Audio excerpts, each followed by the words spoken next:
ಜ್ಞಾನಾನಂದಮಯಂ ದೇವಂ ನಿರ್ಮಲಂ ಸ್ಫಟಿಕಾಕೃತಿಂ ಆಧಾರಂ ಸರ್ವವಿದ್ಯಾನಾಂ ಹಯಗ್ರೀವಂ ಉಪಾಸ್ಮಹೆ. ನನ್ನ ಸಮಸ್ತ ವೀಕ್ಷಕರೆಲ್ಲರಿಗೂ ಕೂಡ ವಿಭಾ ಶೆಟ್ಟಿ ಮಾಡುವ ನಮಸ್ಕಾರಗಳು. ಮಾಸ ಭವಿಷ್ಯ ಕಾರ್ಯಕ್ರಮಕ್ಕೆ ತಮಗೆಲ್ಲರಿಗೂ ಸ್ವಾಗತ. ಇನ್ನು ಧನಸ್ಸು ರಾಶಿಯವರ ಜುಲೈ ತಿಂಗಳ ಭವಿಷ್ಯ ಹೇಗಿರುತ್ತೆ ಅಂತ ನೋಡಿದ್ರೆ ನೋಡಿ, ಧನಸ್ಸು ರಾಶಿಯವರಿಗೆ ರಾಶಾಧಿಪತಿ ಗುರು ಆಗಿರ್ತಾನೆ. ಗುರು 8ನೇ ಮನೇಲಿ ಸಂಚಾರ ಮಾಡ್ತಿದ್ದಾನೆ. ಸ್ವಲ್ಪ ನಿಮಗೆ ಜೀವನದಲ್ಲಿ ಕೆಲವೊಂದು ಆಗು ಹೋಗುಗಳನ್ನ ಖಂಡಿತವಾಗ್ಲೂ ನೀವು ನೋಡ್ತಾ ಇರ್ತೀರ ಆಲ್ರೆಡಿ. ಯಾಕೆ ಅಂತಂದರೆ 8ನೇ ಮನೆ ಅನ್ನೋದೇ ಆಕ್ಸಿಡೆಂಟ್ ಅಂತಂದರೆ ಆಕ್ಸಿಡೆಂಟ್ಲಿ ಏನು ಬೇಕಾದರೂ ಆಗಬಹುದು. ಅನಿರೀಕ್ಷಿತವಾಗಿ ಏನಾದರೂ ಆಗ್ಬೋದು. ಅದೃಷ್ಟನೂ ಬರ್ಬೋದು, ದುರಾದೃಷ್ಟನೂ ಬರಬಹುದು. ನಿರೀಕ್ಷೆ ಮಾಡೋಕ್ಕೆ ಆಗದೇ ಇರೋವಂಥ ಕೆಲವು ಘಟನೆಗಳು ನಡೆಯುವಂಥದ್ದು.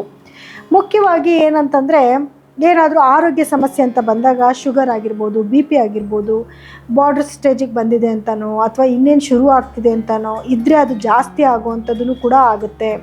ಅಥವಾ ಮನೆಯಲ್ಲಿ ನೀವು ಅಂದ್ಕೊಂಡೇ ಇಲ್ಲದೆ ಇರೋವಂಥ ಕೆಲವು ಘಟನೆಗಳು ನಡೆಯುವಂಥದ್ದು. ಅಂದರೆ ನಾನು ಆಗಲೇ ಹೇಳಿದೆ, ಒಳ್ಳೆಯದು ಕೆಟ್ಟದ್ದು ಎರಡನ್ನೂ ಕೂಡ ನೀವು ಎಕ್ಸ್ಪೆಕ್ಟೇಷನ್ ಮಾಡಿರಲ್ಲ ಅಂಥ ಘಟನೆಗಳು ನಡೆಯೋದು ಕೂಡ ಆಗುತ್ತೆ. ಇದರೊಳಗಡೆ ನಿಮಗೆ ನೋಡಿ 12ನೇ ಮನೆಗೆ ಬಂದು ಗುರುದೃಷ್ಟಿ ಬೀಳ್ತಿದೆ. ಫಾರಿನ್ ಕಂಟ್ರೀಸ್ಗೆ ಏನಾದರೂ ಹೋಗಬೇಕು ಅಂದ್ಕೊಂಡಿದ್ರೆ ಅಥವಾ ಫಾರಿನ್ ಟ್ರಿಪ್ ಮಾಡಬೇಕು ಅಂದ್ಕೊಂಡಿದ್ರೆ ಅದೆಲ್ಲದಕ್ಕೂ ಒಳ್ಳೆ ಟೈಮ್ ಆಗಿರುತ್ತೆ. ಕೆಲವು ಮಕ್ಕಳು ಏನು ಮಾಡ್ತಾರೆ, ಸ್ಟಡಿ ಪರ್ಪಸ್ಗೆ ಹೋಗ್ತಾರೆ ಅಥವಾ ಸುಮ್ಮನೆ ನೋಡ್ಕೊಂಡು ಬರೋಣ ಅಂತ ಹೋಗೋದಾಗಿರ್ಬೋದು, ಕೆಲಸ ಮಾಡೋಕ್ಕೆ ಹೋಗೋಣ ಅಂತ ಅಂದ್ಕೊಳ್ಳೋದಾಗಿರ್ಬೋದು. ಈಗ ಪ್ರಯತ್ನ ಪಟ್ಟರೆ ಖಂಡಿತವಾಗ್ಲೂ ಹೋಗೋಕ್ಕೆ ಒಳ್ಳೆ ಅವಕಾಶಗಳು ನಿಮ್ಗೆ ಸಿಕ್ಬಿಡುತ್ತೆ. ಇನ್ನು 2ನೇ ಮನೆಗೆ ಗುರುದೃಷ್ಟಿ ಬೀಳ್ತಾ ಇರೋದ್ರಿಂದ ಒಂದಲ್ಲ ಒಂದು ರೀತಿಯಲ್ಲಿ ಹಣಕಾಸಿನ ಅಭಿವೃದ್ಧಿ ಚೆನ್ನಾಗಿ ಆಗ್ತಾ ಇರುತ್ತೆ. ನಿಮ್ಗೆ ನೋಡಿ 8ನೇ ಮನೆಗೆ ಗುರು ಹೋಗಿದ್ರು ಕೂಡ ಗುರು ದೃಷ್ಟಿ ಒಳ್ಳೆಯದಾಗಿರೋದ್ರಿಂದ ಹಣಕಾಸು ಒಂದಲ್ಲ ಒಂದು ರೀತಿಯಲ್ಲಿ ಹಣ ಬರುವಂಥದ್ದು ನಿರೀಕ್ಷೆ ಮಾಡ್ಬೋದು. ಖಂಡಿತವಾಗ್ಲೂ ಇವೊಂದೇನೋ ಕೆಲಸ ಮಾಡ್ತಿದ್ದೀರಾ, ಒಂದಲ್ಲ ಒಂದು ರೀತಿಯಲ್ಲಿ ಹಣ ಬರ್ತಾ ಇರುತ್ತೆ. ಇವಾಗ ಏನಾಗುತ್ತೆ, ಇನ್ಯಾವುದೋ ಒಂದು ಕೆಲಸ ಬರುವಂಥದ್ದು, ಅದರಿಂದ ಒಂದು ಒಳ್ಳೆ ಲಾಭ ನೋಡುವಂಥದ್ದು. ಖಂಡಿತ ಇದನ್ನು ನೀವು ನಿರೀಕ್ಷೆ ಮಾಡ್ಬೋದು. ಕುಟುಂಬದಲ್ಲೂ ಅಷ್ಟೇ, ನೀವು ಆಡೋವಂಥ ಮಾತಿಗೆ ಬೆಲೆ ಬರುತ್ತೆ, ಗೌರವ ಬರುತ್ತೆ. ನಿಮ್ಮ ಮಾತನ್ನ ಗೌರವಿಸಿ ಅವ್ರ ಜೀವನದಲ್ಲೂ ಕೂಡ ಅದನ್ನು ಅಳವಡಿಸ್ಕೊಳ್ಳೋಕ್ಕೆ ಶುರು ಮಾಡ್ತಾರೆ. ಇಷ್ಟು ದಿವಸ ನೀವು ಹೆಂಗಂದ್ರಂಗೆ ರ್ಯಾಶಾಗಿ ಮಾತಾಡ್ತಿದ್ದವ್ರು ಇನ್ಮೇಲೆ ಸಾಫ್ಟಾಗಿ ಮಾತಾಡೋವಂಥದ್ದು. ನೀವೇನಾದ್ರು ಹೇಳ್ತಾರೆ, ಇನ್ನೊಬ್ರು ಕುತ್ಕೊಂಡು ಕೇಳೋಣ ಅನ್ನೋವಂಥ ಒಂದು ಮನಸ್ಥಿತಿಗೆ ಬರ್ತಾರೆ. 3ನೇ ಮನೇಲಿ ರಾಹು ಕುತ್ಕೊಂಡಿರೋದ್ರಿಂದ ಸೋಷಲ್ ಮೀಡಿಯಾದಲ್ಲಿ ಏನಾದರೂ ಇದ್ದವ್ರಿಗೆ ಖಂಡಿತವಾಗ್ಲೂ ಒಳ್ಳೆಯದಾಗತ್ತೆ. ಅಥವಾ ನಿಮ್ಮ ತಮ್ಮ ತಂಗಿ ಅಥವಾ ನಿಮ್ಮ ಫ್ರೆಂಡ್ಸ್ ಯಾರಾದರೂ ಇತ್ತು ಅಂತಂದರೆ ನಂಬೋದಕ್ಕೆ ಸ್ವಲ್ಪ ಕಷ್ಟ ಆಗುತ್ತೆ. ನೀವು ನಂಬಿಕೆ ಇಟ್ಟು ಏನೋ ಒಂದು ಅವ್ರ ಮೇಲೆ ಬಿಟ್ಟಿರ್ತೀರಾ. ತುಂಬ ಚೆನ್ನಾಗಿ ನಿಮ್ಮ ಜೊತೆ ಚೆನ್ನಾಗಿ ಅಯ್ಯೋ ನಾನು ಮಾಡ್ತೀನಿ, ಒಳ್ಳೇದು ಮಾಡ್ತೀನಿ ಅಂತ ಏನೋ ಮಾಡ್ತಿರ್ತಾರೆ. ಆದರೆ ಹಿಂದೆಗಡೆ ಏನೋ ಒಂದು ನೆಗೆಟಿವ್ ಮಾಡಿರ್ತಾರೆ. ಅದು ನಿಮಗೆ ಗೊತ್ತೇ ಆಗಿರಲ್ಲ. ಗೊತ್ತಾಗೋ ಅಷ್ಟರೊಳಗಡೆ ನಿಮ್ಮ ಕೈ ಮೀರಿ ಹೋಗಿರುತ್ತೆ. ಸ್ವಲ್ಪ ಕೇರ್ಫುಲ್ಲಾಗಿರಬೇಕಾಗತ್ತೆ. ಏನೇ ವ್ಯವಹಾರ ಮಾಡ್ತೀರಿ ಅಂದರು ಅಥವಾ ಏನೇ ಒಬ್ಬ ವ್ಯಕ್ತಿನ ನಂಬ್ತಾ ಇದ್ದೀರಾ ಅಂತಂದರು, ಕರೆಕ್ಟಾಗಿದೆಯಾ ಇಲ್ವಾ, ಹೌದಾ ನಾನು ಹಿಂದೆ ಏನಾದರೂ ಅವ್ರು ಮಾಡ್ತಿದ್ದಾರಾ ಅಂತ ಒಂಚೂರು ಗಮನಿಸೋದು ಕೂಡ ಒಳ್ಳೆಯದೇ. ಇನ್ನು ನಿಮಗೆ ಇಷ್ಟು ದಿವಸ ತಾಯಿ ಆರೋಗ್ಯದಲ್ಲಿ ಸಣ್ಣ ಪುಟ್ಟ ಏನು ಏರುಪೇರುಗಳನ್ನ ನೋಡ್ತಾ ಇದ್ರಿ. ಗುರುದೃಷ್ಟಿ ಬೀಳ್ತಾ ಇರೋದ್ರಿಂದ ಇನ್ಮೇಲೆ ಅದಕ್ಕೂ ಕೂಡ ಒಂದು ಸೊಲ್ಯೂಷನ್ ಸಿಕ್ಕಿರುತ್ತೆ.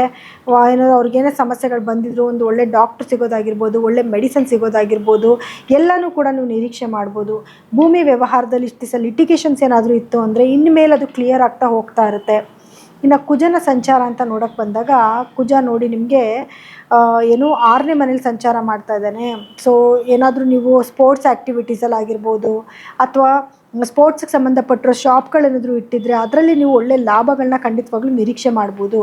ಆರೋಗ್ಯ ಸಮಸ್ಯೆ ಏನು ಬರ್ಬೋದು ಅಂತಂದರೆ ಗಾಡಿಗಳನ್ನ ಅಂದರೆ ವೆಹಿಕಲ್ಸು, ಕಾರ್ ಆಗಿರ್ಬೋದು, 2 ವೀಲರ್ ಆಗಿರ್ಬೋದು, ಸ್ವಲ್ಪ ಸ್ಪೀಡಾಗಿ ಓಡಿಸ್ತಾ ಇರೋದ್ರಿಂದ ಏನಾದರೂ ಬಿದ್ದು ಏಟ್ಗಳು ಮಾಡ್ಕೊಳ್ಳೋದು. ನಾನು ಆಗಲೇ ಹೇಳಿದೆ, ರಾಶಿಯಾಧಿಪತಿ ಹೋಗಿ 8ನೇ ಮೇಲೆ ಕೂತಿದ್ದಾನೆ, ಆಕ್ಸಿಡೆಂಟ್ಲಿ ಏನು ಬೇಕಾದರೂ ಆಗ್ಬೋದು ಅಂತ. ಇಲ್ಲಿ ಕುಜನೂ 6ನೇ ಮನೇಲಿ ಕೂತ್ಕೊಂಡಿರೋದ್ರಿಂದ ಕಾಸಸ್ ಇದೆ. ಸೊ ಹಾಗಾಗಿ ಸ್ಪೀಡ್ ಕಂಟ್ರೋಲ್ ಮಾಡ್ಕೊಳ್ಳಿ.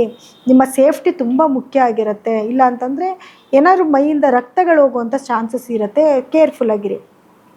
ಇನ್ನು ಸೂರ್ಯ ನಿಮಗೆ 7ನೇ ಮನೇಲಿ ಕೂತಿದ್ದಾನೆ. ಗಂಡ ಹೆಂಡತಿ ಮಧ್ಯದಲ್ಲಿ ಸಣ್ಣ ಪುಟ್ಟ ಭಿನ್ನಾಭಿಪ್ರಾಯಗಳು ಬರ್ತಾ ಇರುತ್ತೆ. ಆದರೆ ಗೌರ್ಮೆಂಟ್ ಕಡೆಯಿಂದ ಆಗಬೇಕಾಗಿರೋ ಕೆಲಸಗಳೆಲ್ಲ ಸರಾಗವಾಗುತ್ತೆ. ಸೂರ್ಯನು 8ನೇ ಮನೆಗೆ ಬಂದಾದಮೇಲೆ ಸ್ವಲ್ಪ ಅಲ್ಲೂ ವೇರಿಯೇಷನ್ಸ್ನ ನೀವು ನೋಡಬೇಕಾಗಿ ಬರುತ್ತೆ. ಸ್ವಲ್ಪ ಧನಸ್ಸು ರಾಶಿಯವರಿಗೆ ಒಂಚೂರು ಡಿಫಿಕಲ್ಟ್ ಟೈಮ್ ಅಂತಲೇ ಹೇಳ್ಬೋದು.